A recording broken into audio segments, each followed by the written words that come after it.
우리 그레이스 교회에 오신 모든 성도님들 주님의 이름으로 환영합니다. 우리 서로 인사하겠습니다. 주님의 이름으로 환영합니다. 사랑합니다. 네, 사랑합니다. 환영합니다. 네, 오늘 우리 주님께서 주신 말씀 우리 같이 봉독하도록 하겠습니다. 누가복음 10장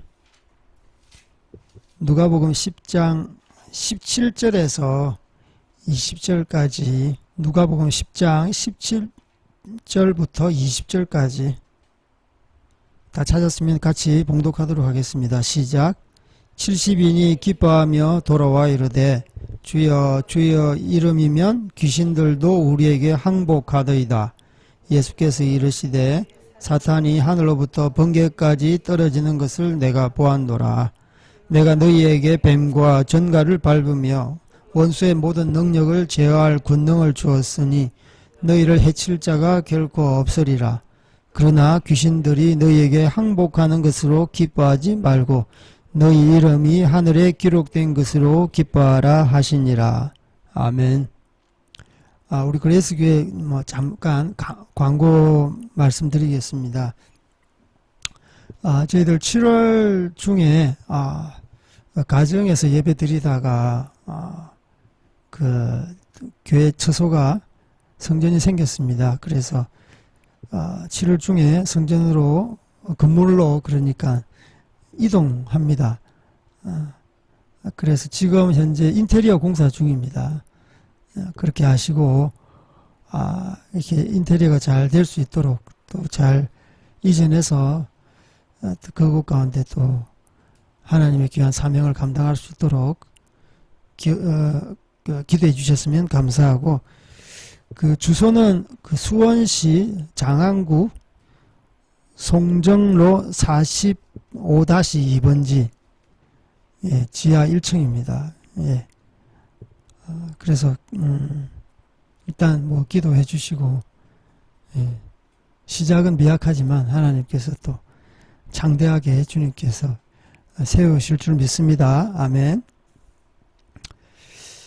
오늘 저희들에게 주신 말씀은 그 70인을 세워서 주님께서 파송해서 전도하게 하시고, 그리고 지금 우리가 봉독했던 내용은 이제 사역을 마치고 돌아오는 거예요.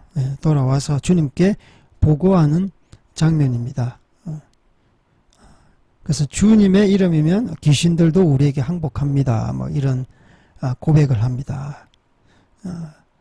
그래서 주님께서는 사역을 할 때 하늘에서 번개같이 사탄이 떨어지는 것을 보았다. 이것을 보면서 저희들은 전도라는 이런 사역, 영적 전쟁이다라는 생각을 해봅니다. 영적 전쟁이다. 우리가 사역을 할 때 강한 영적 진을 향해서 전쟁을 선포하고 이렇게 사역하는 것이다. 우리 에베소서 말씀 있잖아요. 혈과 육에 대한 것이 아니다. 영적 전쟁에 대해서 이야기할 때 혈과 육에 대한 것은 아니다 라고 말씀을 하시죠. 그래서 우리가 무엇을 대항해서 싸워야 되느냐, 그것은 바로 세상의 어떤 통치자, 세상의 권세, 하늘에 있는 악한 영들에게 대함이라 라고 말씀하고 있어요. 에베소서 6장에 나옵니다. 바로 이것은 무엇을 말하느냐, 영적 전쟁을 이야기하는 거죠.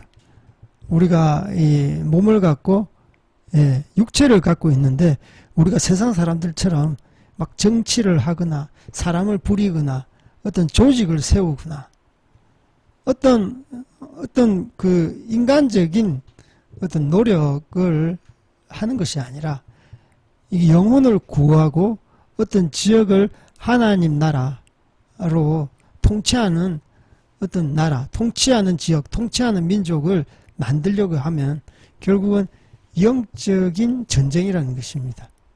그래서 예수님께서 70인을 다 보내고 나서 하늘에서 사탄이 떨어지는 것을 보았다. 네, 그러시면서 야, 너희에게 원수의 모든 능력을 제어하는 권세를 주셨다고 이야기하잖아요. 그래서 너희를 해할 자가 결단코 없으리라. 그러면서 영적 전쟁의 실체를 우리가 보는 거죠. 제자들은 막 기뻐하고 돌아옵니다. 우리가 어깨가 어색하죠. 어색하죠.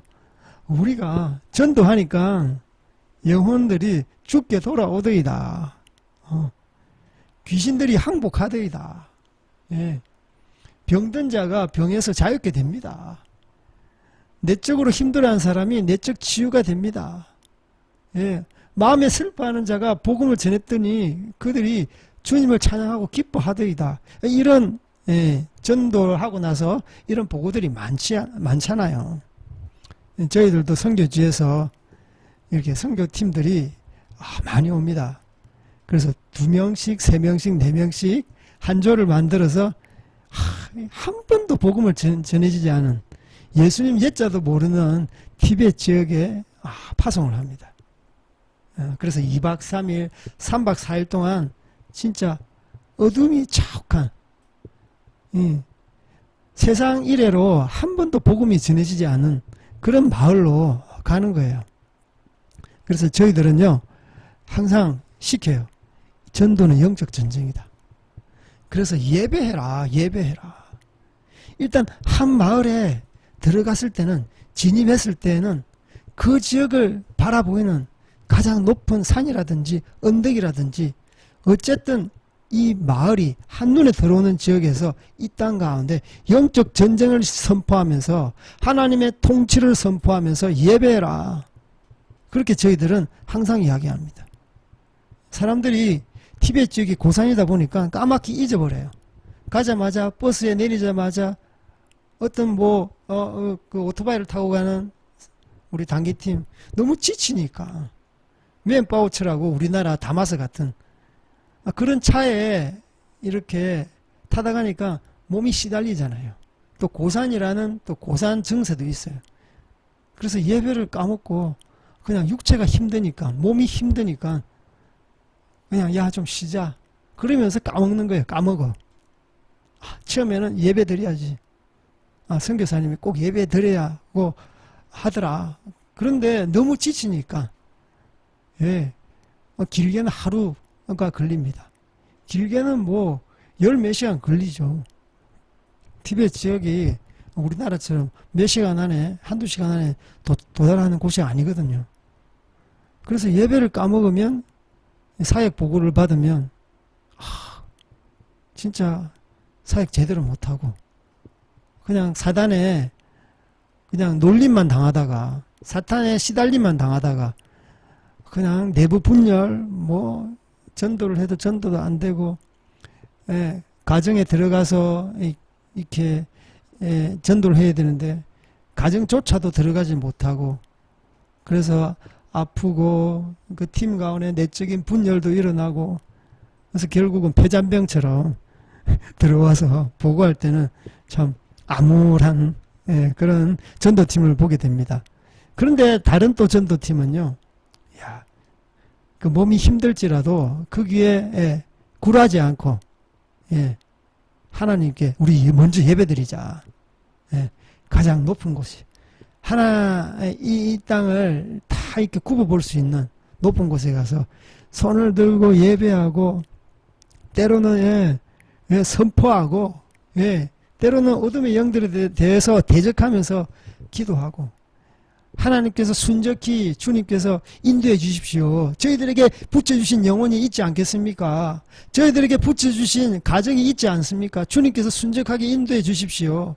이 어둠의 영에 대해서 우리의 팀 가운데 범접치 못할지어다, 방해하지 못할지어다, 그렇게 예배하며 나아갈 때 진짜 거짓말같이 주님께서는 영혼을 인도해 주시고, 그 영혼을 통해서 어떤 가정을 방문하게 해주시고, 그래서 복음도 전하게 해주시고, 복음이 전할 때 진짜 예수님을 영접하는 그런 보고를 합니다. 그래서 이 티벳뿐만 아니라 우리의 모든 선교지가 영적 전쟁의 최전방입니다. 최전방입니다. 그래서 절대 영적 전쟁 지역에서는 우리가 혈과 육에 대해서 싸워야 되겠다. 우리가 혈과 육으로 이들을 돌파해야 되겠다. 이런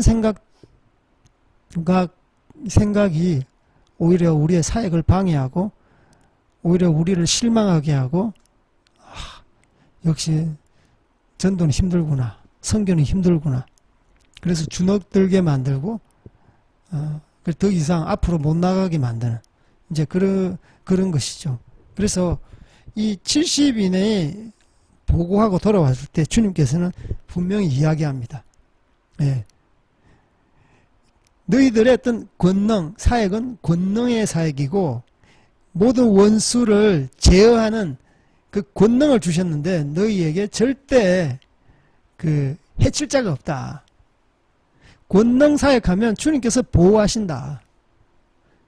자신의 혈과 육에 의지해서 사역하는 것이 아니라 하나님의 그 권능에 의지해서 사역을 한다면 모든 원수를 마귀를 제어할 수 있는 그런 능력이 있다. 그래서 너희들에게 결코 해함이 없다라고 말하고 있는 것이죠. 그래서 20절에는 또 이렇게 말합니다. 기뻐하고 기뻐하라. 그런데 뭘 기뻐하느냐? 기뻐하라는 말이 2번 나오는데 이것으로 기뻐하지 말고 귀신이 손들고 항복하는 것으로 기뻐하지 말고 너희 이름이 하늘에 기록된 것으로 기뻐하라. 이것은 진짜 아주 중요한 말씀이에요. 우리가 사역의 현장에서 사역의 열매를 보고 기뻐할 수 있어요. 예, 귀신이 쫓아나가는 그 현상을 보고 기뻐할 수 있어요. 야, 내가 복음을 전했더니 영혼이 돌아온다. 야, 내가 대단한가 보다. 야. 물론 하나님께서 역사하지만 인간은 교만한지라 내가 손을 얹고 병든 자를 위해서 기도했는데 병이 나아요. 물론 하나님이 위대하지만 그 현상을 보면서 교만에 빠질 수 있어요.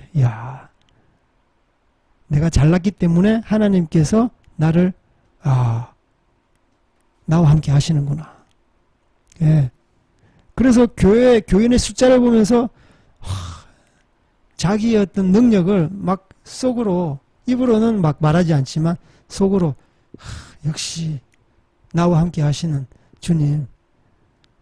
내가 정말 능력이 있기 때문에 내가 똑똑하기 때문에 이런 자만에 빠질 수가 있다는 거예요. 그래서 주님께서는 철저하게 너의 이름이 하늘에 기록된 것. 그 구원, 너의 구원만으로 기뻐하지 다른 것으로 그렇게 기뻐하지 말아라. 사역의 열매, 물론 우리가 기뻐해야 되겠지만 본질적인 기쁨은 어디에서? 네 자신이 구원받는 것. 더도 말고 그것으로 인해서 기뻐하라. 너를 통해서 하나님께서 하신다. 그래서 사역할 때 절대 우리의 자신의 이름을 앞세우는 것이 아니라 사역의 열매를 앞세우는 것이 아니라 성도들의 숫자를 앞세우는 것이 아니라 교회 규모를 앞세우는 게 아니죠. 그래서 정말 자신의 위치. 그렇지. 내가 예수 믿고 구원받는 것만으로 기뻐하면 되지. 내가 뭘? 예수 믿고 나서 다른 복 받았던 것, 돈 많이 벌었던 것, 예수 믿고 자녀가 잘 되었던 것, 예수 믿고 집안이 이렇게 하여튼 세상에서 그렇게 칭찬받는 하여튼 그런 일로 기뻐한다면 실제로 그걸 가져가 버렸을 때 우리는 시험에 빠집니다. 예수 잘 믿다가 세상에 복이 오는 것 같아요. 그러나 가져가 버리면 우리가 시험 든다니까요. 욥을 보십시오. 가져가 버리니까 아내가 시험 들잖아요. 가져가 버리니까 아내가 남편을 욕하고 집을 떠나가 버리잖아. 그 본질적인 게 뭐냐? 우리가 여러 가지 사역을 합니다. 무슨 교육 사업도 하고 사역도 하고 전도 사역도 하고 그죠? 양육도 하고 내적 치유도 하고 뭐 이런 많은 사역이 있어요. 그것은 본질적으로 예배를 통해서 회복되고요. 본질적으로 예배의 말씀 전거를 통해서 성경 공부가 되고 제자 훈련이 됩니다. 그리고 선교지 현장에서 전도 현장에서 그런 것들이 충분히 우리가 습득할 수 있어요. 근데 결국은 우리가 무엇 때문에 기뻐야 되느냐? 우리 자신, 내 자신이 구원받았기 때문에 그 은혜에 감사해서 사역을 하는 거죠. 그 은혜에 감사해서 이웃을 사랑하는 것이죠. 그 은혜에, 구원의 그 기쁨, 그 은혜에, 저희 교회가 그레이스 교회입니다. 그 그레이스에 감사해서, 은혜에 감사해서 우리가 빚진 자로서 그 사역을 하는 것이죠. 우리가 그 사역으로 그 은혜를 갚겠다고 대드는 것은 굉장히 교만한 것이죠. 그래서 주님께서는 본질적으로 너의 이름이, 그죠? 생명책에 기록된 것, 하늘에 기록된 것으로 기뻐하는 것이다 라고 이야기하는 것이죠. 그래서 그 뒤에 보면은 예수님의 감사 기도가 쭉 나와요. 예수님의 감사 기도가, 예수님이 어떤 감사 기도를 했냐. 우리 21절을 한번 읽겠습니다. 시작. 그때 예수께서 성령으로 기뻐하시며 이르시되 천지의 주제이신 하나님 아버지여, 이것을 지혜롭고 설기 있는 자들에게는 숨기시고 어린아이들에게는 나타내심을 감사하나이다. 옳소이다. 이렇게 된 것이 아버지의 뜻이니이다. 아버지의 뜻을 이야기합니다. 주님께서는, 예수님께서는 성령으로 기뻐하시며 이르시되 천지의 주지이신 아버지여, 이것이 기도입니다. 기도입니다. 70인을 제자를 파송하잖아요. 9절 마지막부터 이렇게 모집합니다. 모집하고 10절부터 16절에는요, 그 70인을 갖다가 보내고 나서 이제 돌아옵니다. 17절부터는 보고를 하죠. 보고하고 난 다음에 예수님께서 브리핑을 하고 하늘에 기록된 것, 생명책에 기록된 것 그것으로만 기뻐하라. 그리고 나서 우리 예수님께서는 하나님께 자기를 보내신 하나님께 감사기도 하는 거죠. 그래서 천주의 주제이신 아버지여, 그러면서 기도하는 것이죠. 예수님께서 사복음서를 쭉 보면 예수님께서 기뻐한다는 말은 여기만 나옵니다. 다른 데 보면 예수님이 뭐 기뻐했다, 기뻐한다, 그런 표현이, 물론 그 중간중간에 저희들이 이제 심적으로 추정해서 뭐 기쁘겠다라고 하지만 예수님께서 실제로 말씀에서 기뻐한다는 말은 여기 나옵니다. 예수님께서 하나님 앞에서 기도할 때 성령으로 기뻐하시는 것이죠. 영으로 이렇게 하나님과 통하니까 성령 충만, 예수님은 늘 성령 충만하시니까 성령 충만함으로 그렇게 기뻐하며 기도하셨어요. 그래서 전도할 때 슬기롭고 지혜 있는 사람, 세상에서 잘 나가고 권능 있고 학식 있고 권력 있는 이런 사람들에게는 숨기시고, 참 그 보잘것없는 연약하고 그런 어린애에게는 이렇게 드러내시는 그 하나님의 뜻에 대해서 이야기합니다. 그래서 감사하나이다 하면서 옳소이다 이렇게 된 것이 아버지의 뜻입니다. 얼마나 강조하고 얼마나 예수님께서 기뻐하시는 거예요. 그래서 세상에서 뭐 이렇게 잘 되고 잘 나가고 세력이 있고 이런 것에 대해서는 예수님께서는 별로 관심을 안 가지세요. 예수님 또한 뭐 학교를 다녔습니까? 목수잖아요. 한낱 일개의 민초에 불과해요. 예수님 또한 예, 그런 곳에서, 예, 그런 가정 환경에서 자랐어요. 주님께서는 어린아이, 예, 가장 연약하고 거들떠 보지도 않는 어린아이에게는 하나님의 뜻을 나타낸 것에 대해서 감사하는 거예요. 여기서 쭉 보면요, 저희들이 이제 본문으로 돌아가서, 그 70인을 어떻게 모집하고, 어떻게 파송하고, 어떻게 보고하고 쭉 감사기도까지 연결되는 것, 우리 한번, 보았습니다. 보았으면 좋겠어요. 우리 10절에, 1절에 한번 읽겠습니다. 시작. 그 후에 주께서 따로 70인을 세우사, 친히 가시려는 각 동네와 각 지역으로 둘씩 앞서 보내시며, 주님께서는 따로 세우십니다. 따로. 전도하겠습니다. 사역하겠습니다. 많은 사람이 있어요. 따르는 사람들이 많이 있었어요. 하지만 그 사람들 다 세우지 않았습니다. 따로 세운다는 말은요, 그 전도에 필요하신 사람들, 필요 안 한 사람들을 구분했다는 것. 구분의 의미다. 따로라는 말은 구분의 의미입니다. 우리 따로 국밥 아시죠? 국밥 중에서도 따로 국밥. 구분한다는 의미입니다. 10절에 보면요, 마지막에 어떻게 따로 세우느냐에 대해서 주님께서 말씀하고 있습니다. 뭐 제가 잠깐 설명하면, 예수님께서 뭐 여우도 굴이 있고 뭐 공중에 새도 집이 있다. 인자는 머리 둘 곳이 없다. 예수님을 따르는 많은 사람들이 예수님을 따르면 거할 처소에 있겠지. 우리가 거처할 아름다운 집이 있겠지. 그래서 예수님을 통해서 어떤 특혜, 어떤 혜택을 보려고 하는 사람들이 있었어요. 그래서 주님께서는 나는 집이 없다, 거처가 없다. 그래도 따라올래? 그러면 사람들이 추려주죠. 그리고 나서 주님 따라가겠는데요, 저희 아버지가 돌아가셨어요. 장사하는데 잠깐 집에 갔다가 장사하고 오겠습니다. 그랬더니 죽은 자로 장사하게 하고 너는 나를 따르라. 그래서 이런 사람도 출연했어요. 그리고 하나 더 있습니다. 그리고 농사를 짓잖아요.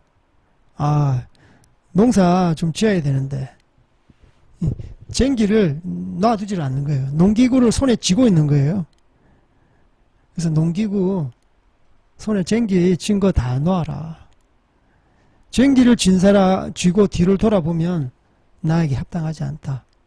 그것마저도 놓고 나를 따르라. 그러면서 이렇게 추려지는 거죠. 이걸 통해서 주님께서는 구분하십니다. 저번에 기드온이 300용사를 세울 때 어떻게 세웁니까? 거기도 따로 세우잖아요. 엄청나게 많은 사람. 그 중에서 추려서 300명. 개처럼 흘러벌떡 물을 먹는 사람은 합당치 않아요. 합당치 않아. 경계를 늦추고 자기 마음대로 물을 마시는 사람 합당치 않아요. 무기를 탁 이렇게 손에 쥐고 적의 경계를 하면서 손으로 물을 움켜서 입에 갖다 대어서 이렇게 갈증을 해소하는 이런 병사에게 합당하다. 이 정신 자세, 마음 자세, 행동 자세가 되어 있는 거예요. 그래서 이걸 통해서 300명의 용사를 갖다가 모집했던 것처럼 예수님도 그냥 그러니까 요즘 신학교는 어떻게 모집합니까? 정원 채우려고 모집하잖아요. 그리고 영어 점수, 성경 점수만 높으면 다 되잖아요. 이 사람의 사명감이 어떠하든지 상관없이 사실 어떻게 보면 면접이 가장 중요합니다. 면접이 중요해요. 논술이 굉장히 중요해요. 그 영어는 배우면 되죠. 성경도 열심히 공부하면 되죠. 하지만 그런 지적인 것으로 하나님을 따를 수 없는 거죠. 예수님을 따를 수 없는 거예요. 마음 자세, 행동 자세. 내가 진짜 나의 모든 직업을 던져버리고 쟁기를 던져버리고 가정의 일도 하나님께 맡겨버리고 예수님을 쫓는 사람이 신학도로서 합당한 것이죠.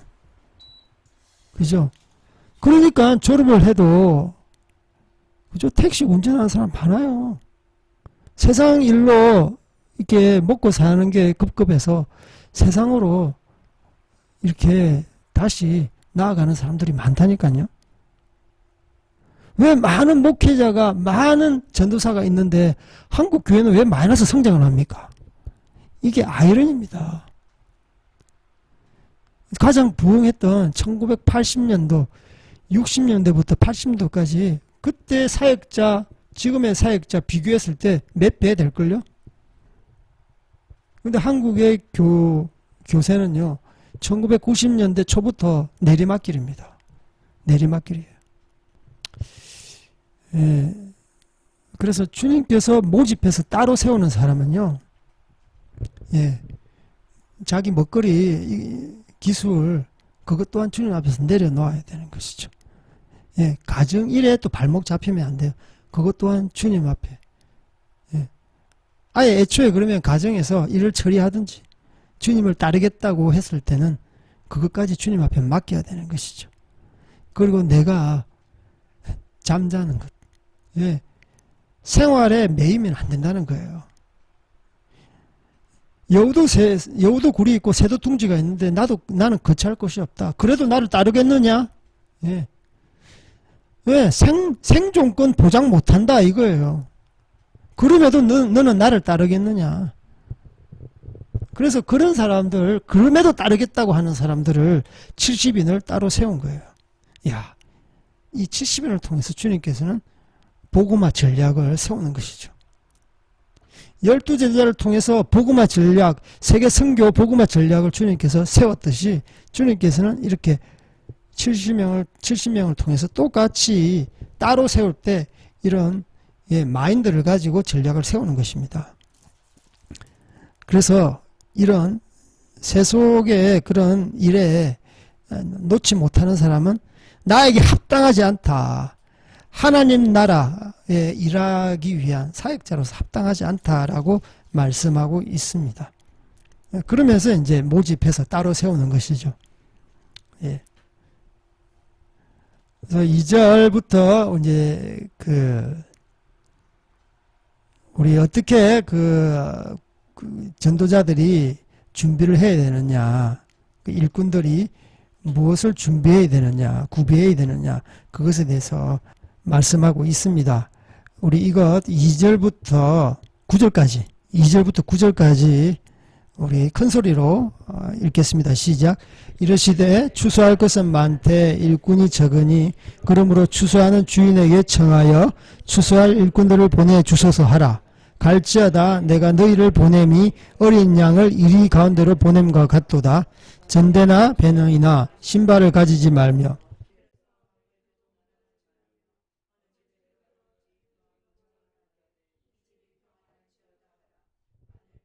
받을 사람이 거기 있으면 너희의 평안이 그에게 머물 것이요 그렇지 않으면 너희에게로 돌아오리라. 그 집에 이하여 주는 것을 먹고 마시라. 일꾼이 그 삭을 받는 것이 마땅하니라.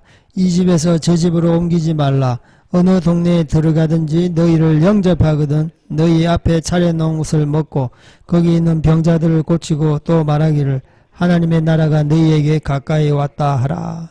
아멘. 예. 주님께서는 따로 세우고 이렇게 어떻게 하느냐 둘씩 보냅니다. 둘씩 보내시며 이르시되 추수할 것은 많되 일꾼이 적다. 그래서 이렇게 기도하라. 주인에게 추수할 일꾼들을 보내주십시오. 추수할 일꾼들을 보내주십시오. 그래서 많은 지역에 예수님을 듣지 못하는 사람들이 많습니다. 많은 민족 가운데 예수님의 이름을 복음을 듣지 못한 지역들, 민족들이 많이 있어요. 그래서 주님께서는 추수할 일꾼, 하나님을 일꾼을 세워주십시오. 보내주십시오. 이렇게 기도하라. 이것이 바로 추수할 일꾼을 세워달라는 것은 바로 하나님의 뜻과 하나님의 의, 그것을 이루기 위해서 합당한 기도라는 것이죠. 그의 나라와 그의 의를 구하는 것은 주님 복음 전하기 위해 일꾼을 세워주십시오. 이것이 굉장히 주님 앞에 합당한 기도다. 그래서 주님께서는 둘씩 보냅니다. 둘씩. 이 둘에 대한 의미가 있습니다. 둘에 대한 의미가 있어요. 70인을 갖다가 뭐 이렇게 5명씩 10명씩 한조가 되어서 이렇게 보낼 수 있습니다. 언뜻 저희들이 생각할 때 그렇게 하면 더 효율적인 것 같죠. 5명씩 10명씩 사람이 많으면 다다 익선이다. 많은 걸 해낼 수 있다. 그런데 복음사역, 예수님 전도사역은 그게 오히려 굉장히 피로도를 높이는 사역이다. 효율적이지 않은 사역이다. 이 말 말하고 있어요. 제가 현장에서 복음사역을 해봤잖아요. 제가 국내에서 티벳이라는 현장에서 복음사역을 19년, 20년 넘게 해왔기 때문에 이것을 보면 제가 아는 것이죠. 그렇지. 사실 세명도 많아요. 어떤 한 지역에 티벳 지역이라는 한 마을에 갔을 때 3명 막 넘으면 눈에 쉽게 띕니다. 티벳 지역은 1300년 동안 한 번도 복음을 들어보지 못한, 예수님의 옛자도 알지 못한 이민족 가운데 그렇게 영적으로 척박한 곳이에요. 1300년 동안 티벳 불교의 자욱한 어둠 속에 있는데 2명이 막 들어갈 때 2명 이상 사람들이 많으면 주목을 받는다니까요. 그리고 이 티벳 지역은 워낙 그 고산이란 열악하기 때문에 사람이 많으면요 의견이 많아요. 그래서 이 길을 가야 된다, 잠시 쉬었다 가야 된다, 계속 가야 된다, 이 길 말고 저 길로 가자. 그래서 이스라엘 백성 40년 광야 때 길 때문에 이리 갈까 저리 갈까 길 때문에 사람들이 굉장히 시험이 많이 듭니다. 전도여행 떠나보세요. 의견이 안 맞아서 팀이 분열됩니다. 의견이 안 맞아서. 의견이 안 맞기 때문에 다른 사람이 피곤해지고 서로 쏙닥쏙닥해서 편을 가르고 이간질하고 그 가운데 전도도 하기 전에 팀이 분열되는 경우를 너무 많이 봤어요. 그래서 3명 4명 이거 합당치 않다. 2명이면 딱이다. 1명 복음 전하고 1명은 복음에 방황이 되는 것 제거하고 그리고 기도하고, 그리고 1명이 복음 전할 때 그죠? 중보 기도하면서 사탄의 그런 세력을 제압하고, 1명이 복음 전하면 다른 사람들 옆에 친구가 친구야 놀자 그러면 어떻게 해야 되겠어요? 친구야 놀자 그 애하고 너 오늘은 나랑 놀자 하고 밖으로 데리고 나가고 복음 사역하는데 집중할 수 있도록 하는 것이죠. 그래서 단 둘이면요 아주 치고 빠지기 좋습니다. 3명이면요 치고 빠질 때 너무 어려워요. 이 물건도 저 물건도 챙겨야 되고, 내 핸드폰 놔두고 왔어. 다시 가야 돼. 3명 중에 꼭 그런 사람이 있더라고. 꼭 그런 사람이 있어요. 뭐 흘리고 다니는 사람. 그러니까 이 기동타격 때처럼 치고 빠지고 이렇게 돼야 되는데 그게 안 되는 거예요. 그래서 단 2명이면 한 지역을 갖다가 뒤집어 엎을 수 있습니다. 뒤집어 엎을 수 있어요. 예수님께서는 3명 아니고 2명, 2명이 한조가 되어서 70명이면 몇 명, 35, 35개 조를 만들어서 보내는 거죠. 3절에 보니까 이렇게 이야기하고 있습니다. 주님께서 내가 너희를 보냄이 어린 양을 이리 가운데로 보냄과 같다. 선교지라는 게 전도 현장이 호락호락한 데가 아닙니다. 악한 세력이 자욱한 지역입니다. 우상 숭배가 자욱한 지역이에요. 그리고 음란한 영들이 자욱한 지역입니다. 거짓과 속임의 영들, 사탄이 거짓과 속이는 거죠. 거짓과 속임. 거짓의 왕이잖아요. 그런 영적인 세력이 자욱해요. 그게 바로 이 늑대입니다. 늑대. 늑대가 어떻게 합니까? 이리에 양의 탈을 썼다 그러잖아요. 양의 탈을 썼다. 그래서 항상 사람들을 이간질해서 자기의 어떤 이를 취하는, 그래서 결국은 멸망하게 하는, 멸망의 자식으로 만드는. 그래서 너희들을 보내는 것이 어린 양을 이리떼 가운데, 이리떼로 되어 있습니다. 여기 이리 가운데로, 원래 이리떼입니다. 이리떼 가운데 보냄과 같도다라고 말씀하고 있습니다. 그래서 이 전도 현장은요, 우리에게 호의적으로 반응하는 데가 아닙니다. 항상 적대하는 곳이죠. 저희들은 어린 양입니다. 순전한 어린 양이에요. 그런데 세상은요, 이 늑대, 이리떼들이 우글우글거리는 어둠의 그런 영이 자욱한 곳이에요. 주님께서는 우리를 보낼 때 너희들은 그런 곳으로 간다. 이 말을 안 하면 저희들이 그냥 갈 텐데 주님께서는 세상은 이렇다라고 이야기하면서 우리의 사기를 그냥 팍 꺾어버려요. 좀 이렇게 용기를 주는 말하면 얼마나 좋아요. 할 수 있다. I can do it. 뭐 긍정의 힘, 뭐 이런 걸로 막 힘을 우리에게 줄 수 있고 소망을 줄 수 있는데 주님께서는 바로 찬물. 야, 너희들은 이리가 몇 마리 있는 게 아니라 이리떼가 득실거리는 그곳에 간다. 이렇게 하면서 거의 뭐 찬물을 끼얹는 이런 말씀을 합니다. 그러면서 또 뒤에는 또 가관이에요. 전대나 배낭이나 신발 가지지 말아라. 티베트 지역에 가면 신발을 잘 신어야 되거든요. 일반 운동화 신으면 안 됩니다. 그게 척박하기 때문에 산악, 등산용 하면 등산화를 신으면 굉장히 편하죠. 근데 배낭도 가져가지 마라. 전대도 차지 마라. 혹시 급한 일이 있으면 돈이 필요하잖아요. 저희들 선교지에 이제 뭐 2명, 3명 한 조로 보낼 때 돈 많이 안 줍니다. 왔다 갔다 교통비 외에는 별로 안 줍니다. 진짜 성경처럼 하려고. 그래서 다 집에 들어가가지고 얻어먹고요. 복음 전도하면 먹을 것도 주잖아요. 티베트 사람들은 이렇게 환대를 하거든요. 밖에 있는 걸 꼴을 못 봐요. 집에 들어와라. 물 한 잔 마셔라. 월서 한국은 나 헛꼬리야 내 나는 한국 사람입니다 하면 대환영입니다. 전 세계적으로 이 티베트 오지까지도 한류가 불어요. 그래서 한국 사람이에요 그러면 대환영입니다. 우리는 중국 사람처럼 생겼잖아요. 그래서 우리가 전도팀한테 항상 말해요. 여러분의 정체성은 예수 믿는 사람이지만 한국인이다. 적극 활용해라. 적극 활용해라. 그래서 티베트 사람 대문 앞에서 응아 헛구리야 네인 월서 한국은 나는 한국 사람입니다. 이겁니다. 그걸 이야기하면 티베트 사람들이 마음이 확 열려요. 대문도 확 열리고. 그래서 티베트 차수마라든지 수유차, 뭐 장하모, 티베트 차를 대접해 주죠. 그러면서 이제 관계 전도를 할 수 있는 것이죠.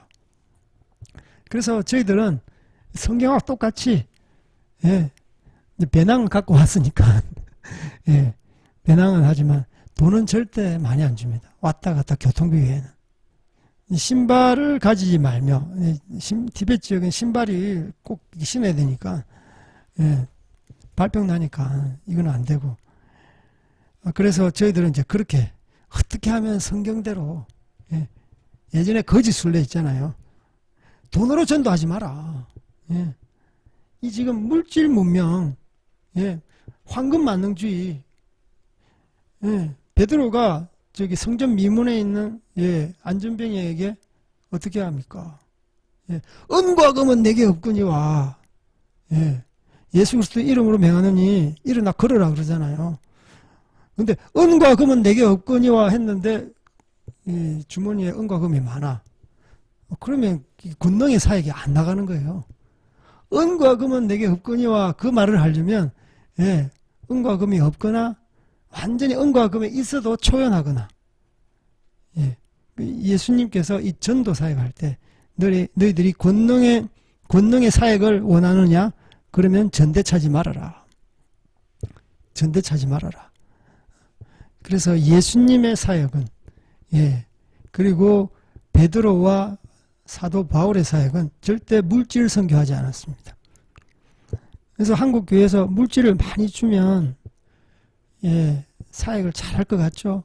교회당 하나를 덩그랗게 세워주면 예, 물론 그때는 행사 때는 막 사람들이 오죠. 예, 뭐 학용품도 나눠주고 빵도 주니까. 그런데 허수에 불과합니다. 허수에 불과해요. 사진 찍을 때 많이 오죠. 근데 실질적으로 본질적으로 선교는요, 권능사역. 물질은 그것의 서브로 이렇게 들어갈 수 있겠지만, 그래서 저희들은 예, 사역을 할 때 아까 뭐 한국 사람입니다. 문을 열기 위해서는 한류를 사용하지만 예, 웬만하면 K-팝 스타 뭐 이런 거 이야기하지 말라 그럽니다. 그리고 한국이 잘 산다. 옷도 너무 좋은 거 입고 가지 마라. 티베트 사람들은 못 살잖아요. 굉장히 낙후된 곳에 살잖아요. 그래서 한국 사람들이 입는 옷이 무언가, 뭐 하여튼 신발 뭘 신나, 예, 카메라가 어떤 걸 가지고 다니나. 그래서 좋은 카메라도 가지고 오지 말라 그래요. 좀 수수하게 다니면서 복음 때문에 다른 것이 부각돼 버리면 복음이 죽어버립니다. 선물 줄 때도 너무 비싼 선물 주지 말아라. 그냥 기념할 수 있는 기념품 정도 예, 주고 그냥 나와라. 그래서 물질이 복음을 가리면 그 왜 전도하러 갑니까? 예, 그냥 구제하고 오지. 불교 조계 정도 구제 많이 하는데 티베트 지역에 가서 종교단체와 뭐 별반 다를 게 뭐가 있어요? 예, 세상에 NGO들이 다 그런 거예요. 구호사역, 구제사역 다 합니다. 뭐 기독교까지 거기에 뭐 같이 예, 할 필요가 뭐 있나요? 그거보다 더 중요한 게 뭔가? 예수 그리스도 복음이다.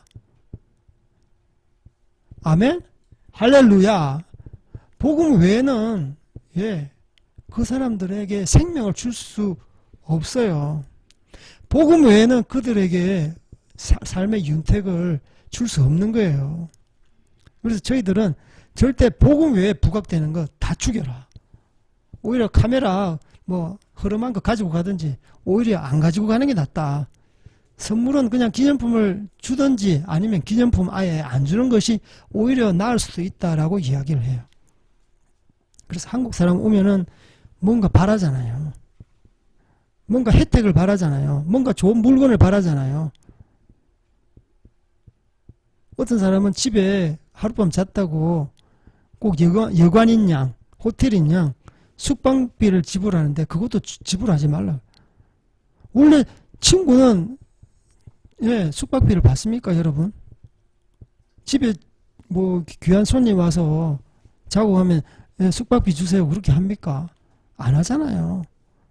그러니까 정말 재워주면 예, 선한 마음으로 재워주겠다고 하면 자고 숙박비도 막 챙겨서 주지 마라. 그래서 우리는 주님 안에서 친구로 남아야지 예, 그 복음이 복음되지 못하고 하나의 고객과 뭡니까? 손님과 이런 주인의 관계 뭐 숙박업소 왔다 갔다 하는 것도 아니고 그렇게 하면 안 된다라고 이야기를 합니다. 그래서 복음이 증거될 때는요. 복음 외에는 다른 것은 예, 서브에 불과하고 오히려 부각되면 거추장스러운 것이죠.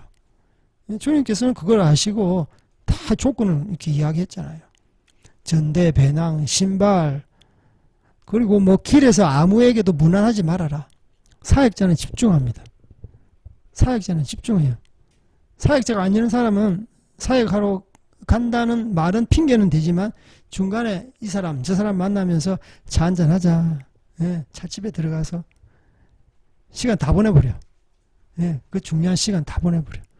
또 길 가다가 또 만나면 야 집에 들어가서 또 차 한잔 하자.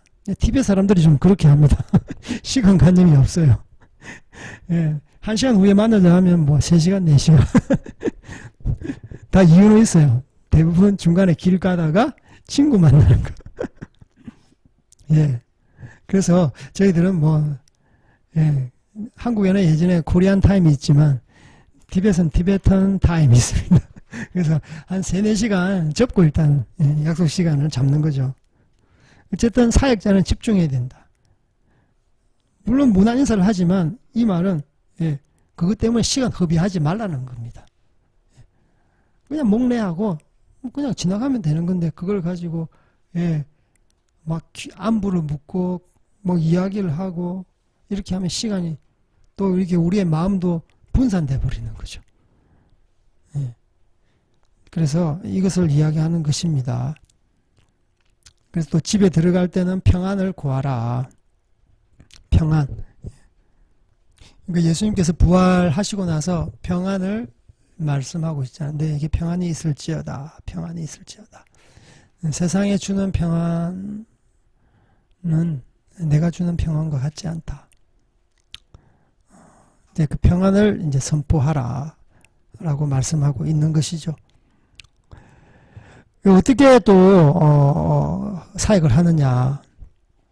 9절에 보면은 우리 다 같이 한번 읽겠습니다. 시작. 거기 있는 병자들을 고치고 또 말하기를 하나님의 나라가 너희에게 가까이 왔다 하라. 예, 모든 약한 것을 고치는 예수님의 사역에 대해서 이야기하고 있습니다. 예수님은요, 고칩니다. 힐링, 프리칭, 티칭. 3가지 사역을 합니다. 다른 사역은 안 해요. 다른 사역은 안 합니다. 예수님은 약한 것 무조건 고치는 사역. 그리고 선포하는 프리칭, 그리고 성경을 가르치는 티칭을 하는 것이죠. 그러니까 한국 교회 역사를 보면 예수님께서 그 한국 교회 이렇게 처음에 선교를 했을 때 바로 이 사역이 집중적으로 한국 교회의 사역이 이루어졌어요. 그게 이제 어떤 사역이냐 하면 교회를 세우고 학교를 세우고 병원을 세우고. 보세요. 교회는 뭡니까? 다 포함될 수 있어요. 뭐 가르치는 사역, 그 예배, 하나님과의 관계, 그리고 프리칭 사역이 될 수 있겠죠. 교회는. 그리고 병원은 뭡니까? 고치는 사역, 모든 약한 것을 고치는 사역. 학교는 뭡니까? 가르치는 사역. 그래서 모든 선교사님들, 언도도 아펜젤러, 뭐 마페 선교사라든지 한국에 수많은 선교사가 왔는데 대부분 이 사역에 집중했어요. 고아원. 그 전쟁 때 많은 사람들이 부모를 잃고 밖에 버려졌어. 다 수양하면서, 다 거두어서 먹이고 입히고, 고아원에서 뭐 합니까? 예배하고. 그게 교회예요. 학교예요. 또 고아원이. 가르치고, 또 병원을 세웠어요. 거기서 병든 자, 아픈 자, 전염병, 예방접종, 우리나라 적십자도 선교사들을 통해서 들어왔잖아요. 결핵 다 그런 거예요. 그래서 우리나라의 모든 선교사님들은 이런 3가지 사역, 힐링, 티칭, 프리칭, 예수님의 사역에 집중했어요. 그리고 한국 선교에 또 한 가지 특징이 있다면 그 네비우스 원칙이 잘 지켜졌던 사역입니다. 네비우스라는 어떤 선교학자가 네비우스 원칙이 있는데, 선교 전략 3가지 원칙이 있는데, 자립, 자치, 자전입니다. 교회가 어떻게 해야 되느냐. 세워놨다고 해서 교회가 아니죠. 자립을 해야 된다. 의존하지 않고 그 민족 스스로 일어나야 된다. 그러려면 뭐합니까? 제자를 키워야 되는 거죠. 많은 성도가 있다고 이게 교회가 되는 게 아니에요. 주님을 따르는 사명감에 투철한, 목숨 걸고 주님을 따르는 제자, 바로 목회자를 세우는 것이죠. 그게 자립의 아주 핵심입니다. 다른 뭐 헌금, 예, 그거는 부차적인 거예요. 사람이 잘 세워져서 잘 가르치고 말씀을 선포하면 뭐 헌금 이런 것은 예, 교회 행정은 성경적으로 자동적으로 되는 거예요. 그래서 자립 그리고 자치 교회 스스로 치리하는 거예요. 이것도 잘 가르치면 스스로 그냥 먹는 것입니다. 그 자치 스스로 치리하는 것이죠. 죄에 대해서 치리하는 것이죠. 예. 죄가 같이 있으면 교회가 세속화되고 물들어 버리잖아요. 예. 교회가 세상에서 구별되어야 되는데 거룩한 어떤 교회로 구별되어야 되는데 그렇지 못하는 것은 자치가 잘못됐기 때문에 예, 이런 현상이 발생하는 거죠. 그리고 뭡니까? 자전. 교회가 배가 돼야 되는, 전도해야 되는 거예요. 스스로 전도해야 되는 거예요. 스스로 복음의 열정, 구령의 열정에 불타가지고 야, 오늘은 저 마을로, 내일은 저 마을로. 예, 이렇게 복음의 열정에 불타서 이 복음, 이 생명력이 타오르면요, 생명을 다른데 전가하고 싶은 욕망이 있습니다. 생명력이 왕성하면요, 그 생명이 분출합니다. 그 생명이 다른 생명을 살리거든요. 내가 이 예수님 믿고 너무 좋으니까 내 혼자 갖기에는 너무 귀해. 그래서 가족들에게, 친척들에게, 이웃에게 복음을 전하는 거죠.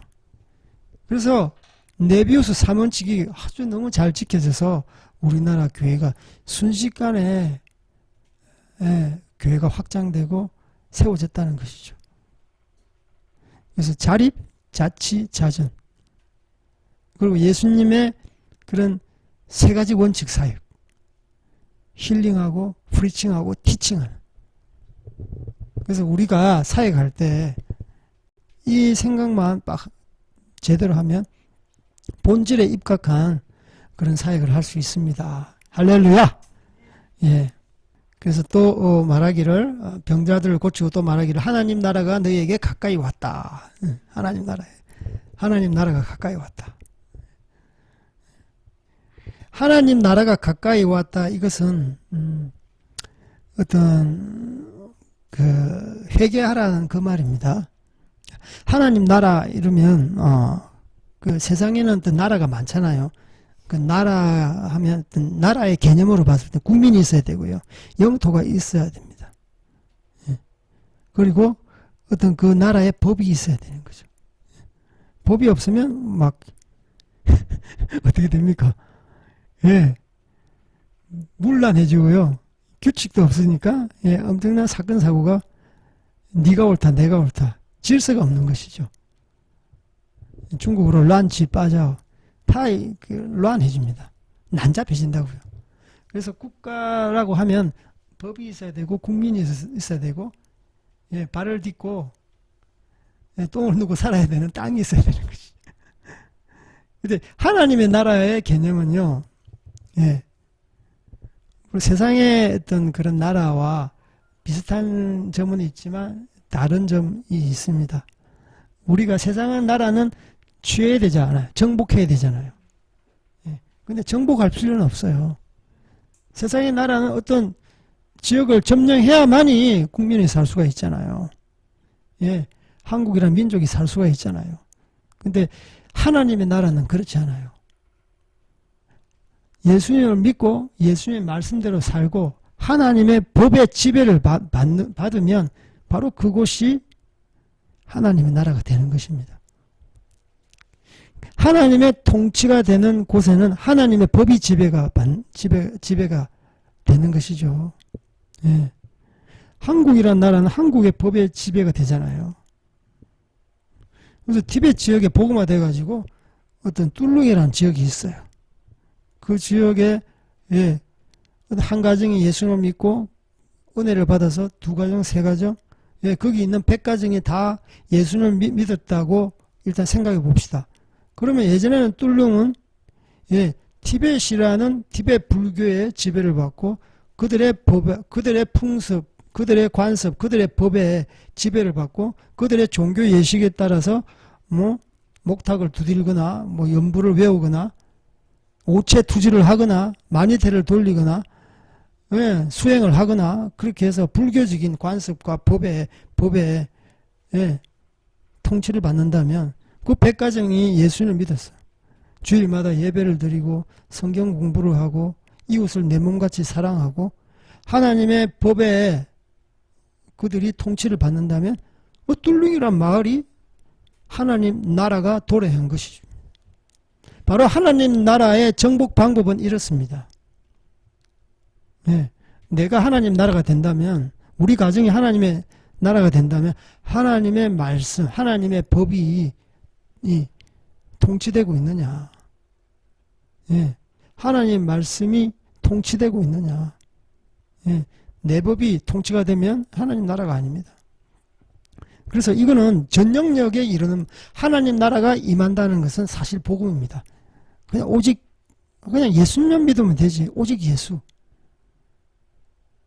그렇게 해서 알량한 어떤 가벼운 복음은 사실 하나님 나라라는 측면에서는 어떻게 보면은 굉장히 부분적인 것이죠. 물론 오직 예수님을 믿음으로 구원받습니다. 그러니까 예수님을 제대로 믿어야 되는 것이죠. 예수님이 분부한 모든 말씀을 다 믿어야 되는 것이죠.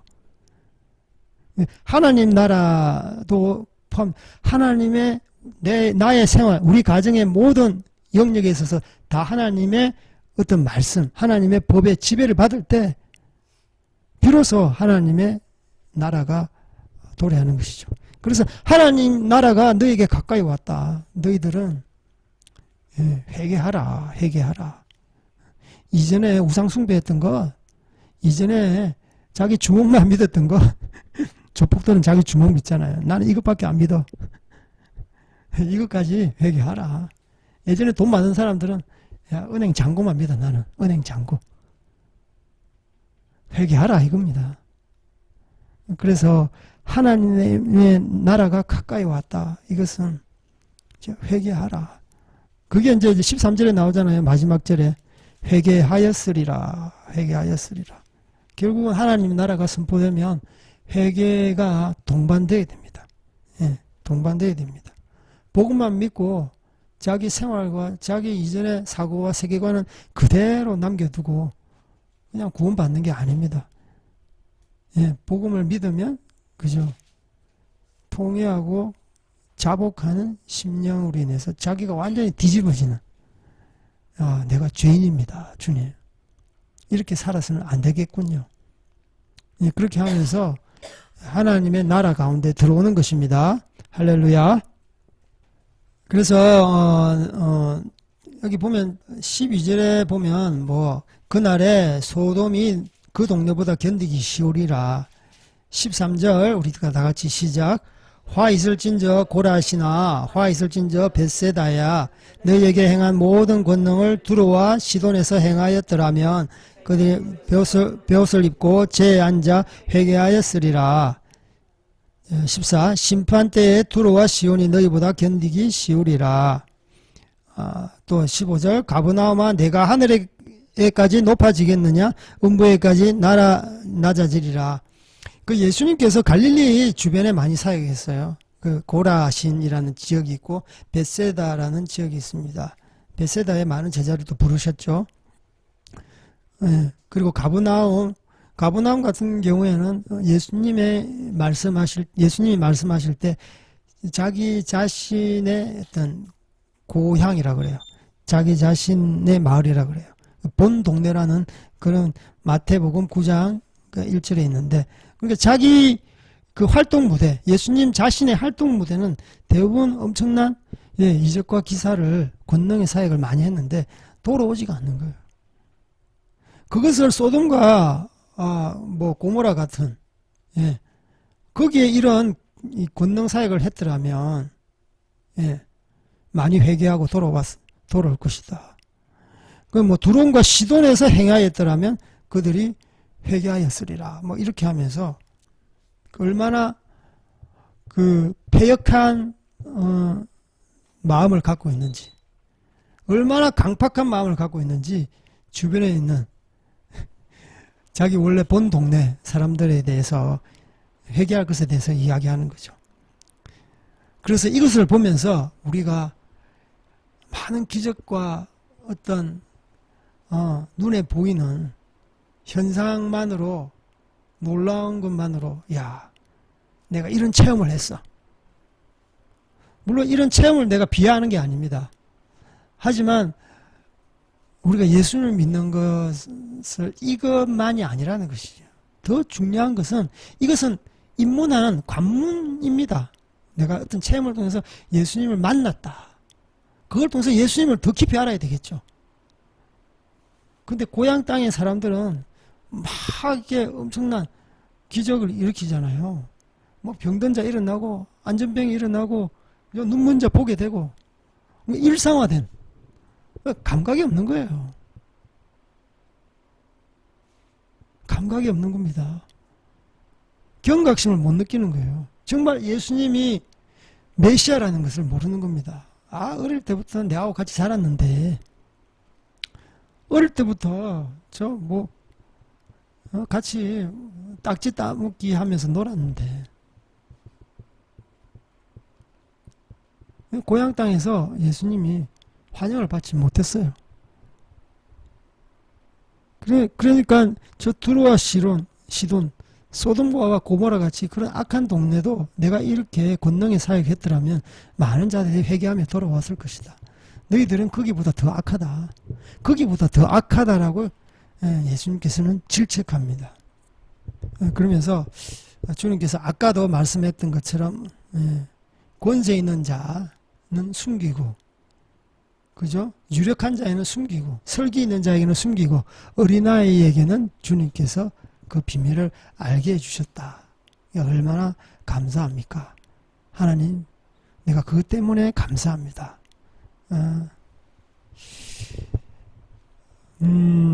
아까도 제가 처음에 이야기했던 것처럼 이 전도사역은 영적 전쟁입니다.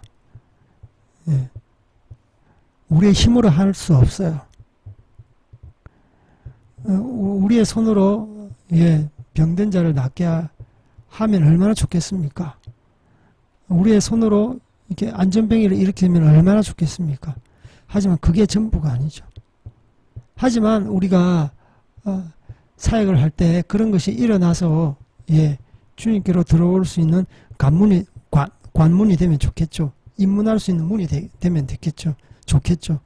그러나 여기서 중요한 것은 예수님만이 참 생명이고 진리이심을 이야기하는 거예요. 그래서 너의 이름이 생명책에 기록된 것으로 기뻐해라. 그래서 복음을 받아들이는 자, 이미 복음을 받은 자도 예수님 외에는 너희들이 인생을 너희를 보다 더 중요한 것이 없다라는 것을 말씀하고 있습니다. 아까 에베소서에 영적 전쟁에 대해서 이야기를 할 때 세상의 통치자들과 권세자들과 하늘에 있는 악한 영들에 대해서 이야기하고 있습니다. 지금 세상은요, 지금 현재 돌아가는 것은 너무나 많이 악합니다. 너무나 많이 음란합니다. 성경에서 영적 전쟁은요, 영적으로 이렇게 기도하는 것도 있지만 우리가 실천적으로 전도하는 것입니다. 실천적으로 프리칭을 하는 거예요. 개인 전도도 있지만 사회 전도도 있습니다. 사회 구원 사역이 있고요, 개인 구원 사역이 있습니다. 그 지역의 시스템이 악하면요, 사람이 악해질 수밖에 없는 시스템이 있어요. 그래서 여기 에베소서 6장에 보면 세상의 권세자들에게 대함입니다. 세상에 있는 악한 영들에게 대함입니다. 세상에 있는 통치자들, 이거는 정치 영역입니다. 이것은 경제 영역입니다. 실제적으로 우리가 사는 현상의 영역들입니다. 그래서 이 교회는 정치하면 안 된다라고 이야기하는데 영적 전쟁에 대해서 분명히 이야기하고 있어요. 세상의 통치자들과 권세자들에게 대함이라. 그들을 통해서 이 모든 세상을 주장하고 있습니다. 주장하고 있다고요. 그들의 통치 권력 안에 넣으려고. 우리는 하나님의 통치 권력 안에 넣기 위해서 부단히 하나님의 말씀에 근거해서 말씀해야 되는 거예요. 말씀을 전해야 되는 거죠. 그게 바로 사회복음입니다. 사회 복음이에요, 이것이. 낙태하는 거 이러면 안 된다. 낙태는 죄다. 이 사회한테 이야기해야 되는 거죠. 모든 백성들한테 이야기를 해야 되는 거죠. 그들의 양심이 있어요. 양심이 있습니다. 법이 제정되지 않더라도 낙태를 하면요, 엄청난 죄책감이 도살입니다. 모든 사람들한테, 모든 여성들한테 한번 인터뷰 한번 해보세요. 낙태죄라는 죄가 법제화 되지 않더라도 그 전에 다 모든 여성들에게는 그렇게 했을 때 죄책감이 있는 거예요. 어떤 죄를 지으면요, 죄책감이 있듯이 이것도 마찬가지예요. 그런데 그걸 법제화시켜요. 자기의 모든 성적인 권리를 찾기 위해서. 그게 뭡니까? 자기가 음란하고 싶으니까. 자기가 음란한 것을 그걸 제도적으로 보완시키는 거예요. 이런 것. 그리고 동성애 문제. 이런 것까지 우리가 좌시하면 안 되는 거예요. 세상의 악한 권세자들과 세상 주관자들한테 대적을 해야 되는 것입니다. 영적 전쟁의 진정한 의미가 그렇습니다. 그래서 영이 잘 될 때요, 우리가 범사가 잘 됩니다. 우리 개인적인 것도 마찬가지잖아요. 네 영이 잘 될 때 범사가 잘 되고 네가 강건하기를 원한다. 이 사회 또한 마찬가지입니다. 영적 전쟁이라고 해서 그냥 뭐 기도하고 우리는 그냥 복음만 전하고 그게 아니에요. 사회 가운데 잘못된, 그렇게 하면 이 가운데 악한 영이 또아리를 트는 것이죠. 음란의 영을 부채질하는 것이죠. 그래서 이 법이 그것을 갖다가 지지하고 있습니다. 음란을 지지해요. 이것은 죄가 아니다. 이것은 너의 권리다. 마음껏 너의 권리를 갖다가 행사해라. 권리를 갖다가 행사해라. 그래서 법을 지키는 사람들은 아주 비정상적인 죄인처럼 취급받는. 그래서 이런 우리가 이 현재 70년을 통해서 주님께서 복음을 전하게 하시고 이것은 영적 전쟁이라고 하십니다. 우리가 복음을 전할 때 악한 영이 드러나고요, 악한 영이 땅에 떨어집니다. 우리 에베소서의 6장에 혈과 육에 대한 것이 아니고 이 세상의 통치자들과 권세자들과 하늘에 있는 악한 영들에게 대한 대함이라가 이거 그 해석을 하면 대항한다는 말입니다. 그래서 피 흘리기까지 대항을 해야 되는 것이죠. 그래서 우리가 정말 진정한 전도자는 무엇인가? 복음 전도자하며 또 사회 시스템을 바꾸는 전도자입니다. 아멘. 이것을 기억하시고 우리가 또 예수님을 잘 믿는 자가 어떤 삶을 살아가는 건지 여러분의 삶을 통해서 주님 앞에 보여드리는 여러분들 다 되기를 주님의 이름으로 축복합니다.